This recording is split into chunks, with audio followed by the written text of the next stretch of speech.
Fight man in boxing, led the Flair Cops. Shout out to Goodfellas Sports TV.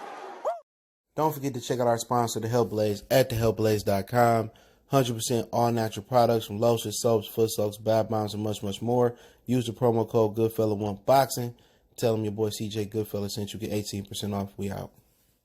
All right, let's talk about how Bob Arum said Fury and AJ is going to make $100 million at least fighting each other this year. But first, let's talk about Tevin Farmer trying to troll Joseph Diaz on Twitter, talking about Joseph ducked him. I'm going to tell you what the 411 is. I got the inside plug. Hit that subscribe button, bell icon button, share the video. And what happened with Tevin Farmer is, I got this from an unnamed source, is that basically Tevin got overpaid by Eddie Hearn. They said he made over $1 million for them 6 bum fights that he fought on Matchroom and on his own. And basically, Tevin Farmer was refusing to take a pay cut to fight Joseph Diaz. In a rematch, he wanted more money than Joseph Diaz got, and that wasn't going to happen. And basically, people were saying that Tevin did so good with his money that Tevin Farmer didn't need Joseph Diaz for the rematch. I know he had a strip club before, he messed with Eddie. He already had a strip club, and we see on his YouTube, he was doing good with property and stuff. So, he eating. And he made that money that he made with Matchroom. It made it work for him. But to be honest, a lot of people saying that he wasn't as hungry as he once was before he messed with Eddie and got overpaid for those fights. He started not training hard, and he started lacking off, and he started believing his hype. And everybody that knew boxing knew JoJo Diaz was going to beat that ass. The only unknown, the variable X was it going to be by stoppage? Was it going to be one-sided? Was it going to be competitive? Was Farmer going to give him some pushback? And to be honest, it wasn't competitive. People said, well, Tevin Farmer had something wrong with him. Yeah, his eyes is bleeding puss because JoJo Diaz was putting a foot up his ass. When you start overpaying people, this is what you get. A lax fighter. Very relaxed. And that's what you get with PBC. When I don't have to get out there and fight 4 times a year as a prospect or a world champion, I'm going to fight once or twice a year. And guess what? You fight twice a year. For 10 years, you only got 20 fights. And let's just say you had 2 years of fighting, 4 times a year. And it's just not right. And people got to understand that in boxing, more injuries happen in the gym than they happen in fights, in actual fights. And a lot of these fighters are staying in the gym or trying to stay in the gym to stay sharp, and it's not happening. A lot of these dudes are getting so much money that they don't have to fight no more. And you got guys like the Charlo twins and Crawford who get all this money, fight once or twice a year, and they stay in shape. But for every Charlo twin and every Terrence Crawford, there's 10 or 15 guys living like AB, living like Spence, blowing up in weight. For every Deontay Wilder, there's probably 6, 7 heavyweights. That's lazy and, not doing what they supposed to do. And, and a lot of these dudes need to fight 4 times a year like Adrian Broner and Gervonta Davis to keep their yellow and black asses out of trouble. For real, a lot of these dudes need to fight those times a year. They need to fight because you let these dudes fight once, twice a year. And a lot of times you lucky if they fight twice a year and they out here fighting bartenders, getting in trouble, being ignorant. A lot of these dudes need to stay in the gym. Tank fight in March. Hey, we need you back in April back in June. We need you back in September. We want to get you back in December. Even if people wouldn't complain if guys fought 3 or 4 times a year, there was a really tough fight. Let's say an easy fight, a really tough fight, and a mandatory. People wouldn't complain. If you give people just a taste of good fights, in JoJo Diaz and Tevin Farmer, on paper, that was a fight that the fans wanted to see. That was a fight that the fans wanted to see. Honestly. And congrats to JoJo and Tevin Farmer. And congrats to Tevin Farmer where he don't have to take a low ball deal. Where he could demand a lot of money. And not have to fight no more. It's good when you can name your price.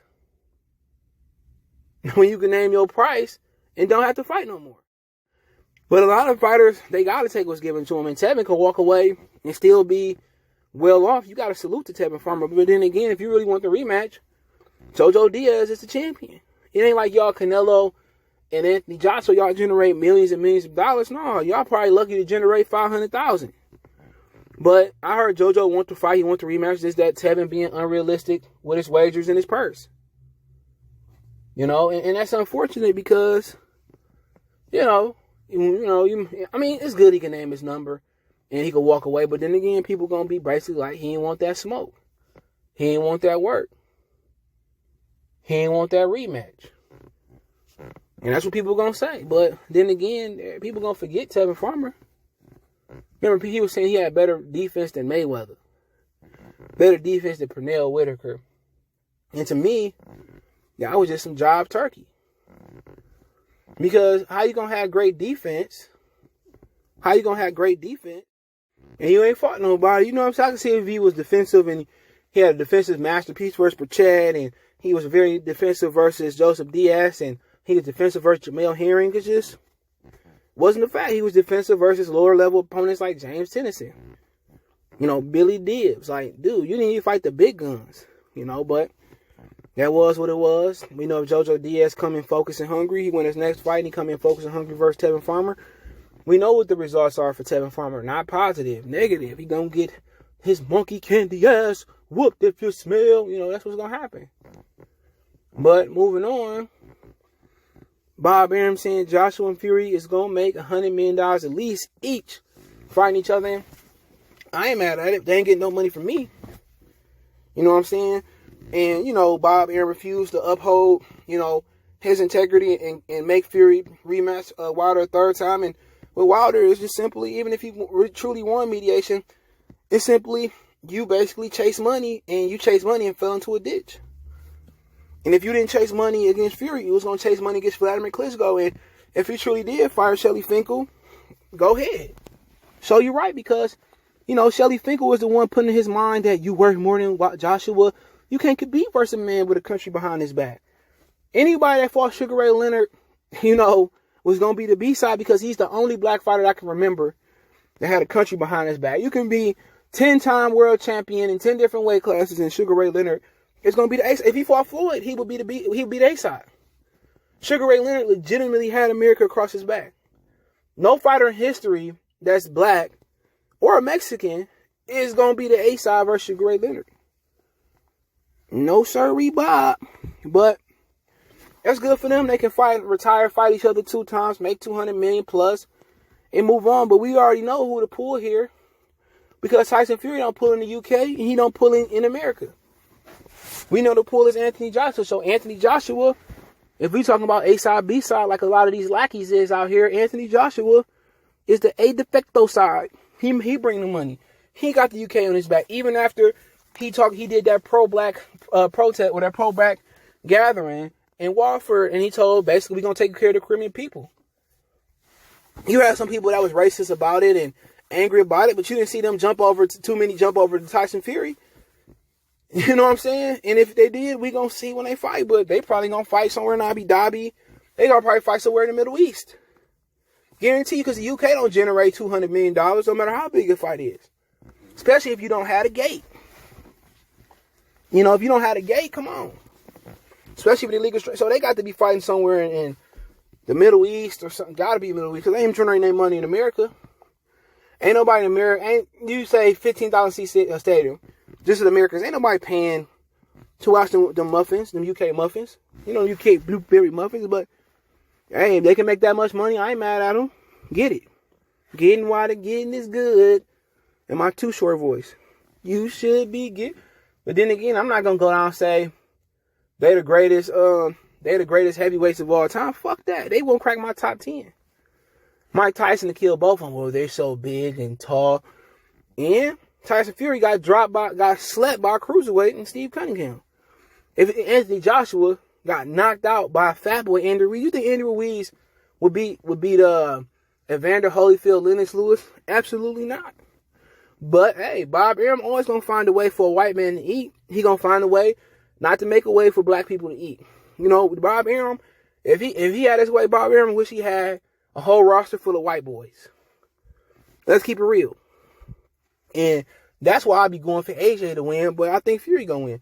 I be pushing for AJ to win because Tyson Fury is only good. Bob Arum, if Tyson Fury was Deontay Wilder, he wouldn't be trying to find a way to make $100 million. They wouldn't be making that fight. They never want to make a black versus black fight. That's why you don't get Earl and Terrence. This is why you don't get a lot of those fights. If that was Joshua instead of if that was Wilder instead of Fury, they wouldn't be making this fight. I'm telling you that right now.